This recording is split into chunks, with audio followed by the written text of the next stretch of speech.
Yeah, I got it out of committee. It's going to the floor. Let's hope our leadership puts it on the floor soon.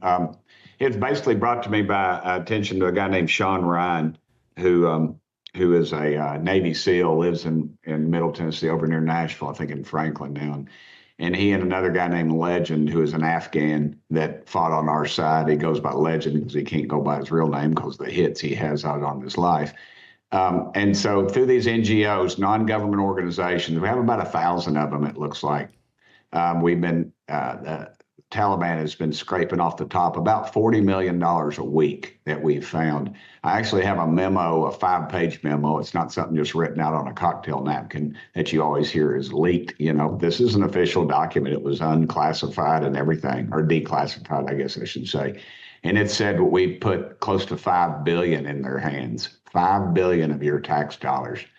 Um, you know, it's just beyond belief, and you can't get anybody to even do anything about it. And the Democrats came out against the bill because it went after the NGOs, these non-government organizations, which number about, we think about 1,000 over there that are funneling money somewhere, and there's no way to monitor where it goes. And Elon Musk told us something in a closed door meeting I thought was very appropriate for this. He said, you know, Tim, he said, there is a paper trail and this stuff is coming back to Washington.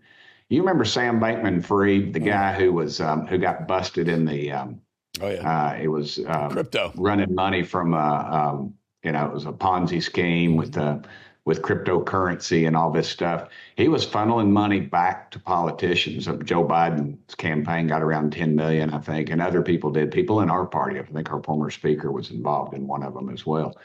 And you know, they were funneling that back into campaigns. And I think you're going to find eventually that this money is flowing back, not just into campaigns, but into politicians' pockets. Well, Congressman, I'm believing that most of the reason the left is pushing back against stopping the funding to Ukraine is because a lot of that money was coming, and this may still be coming. Yeah. Maybe Zelensky promising a lot of things to a lot of politicians here, especially the ones that are loudest, complaining about stopping the gravy train we're sending over there to support that war. Yeah, Zelensky even said he didn't know where millions were going, but close to half the money, I think, where it went or where it's going.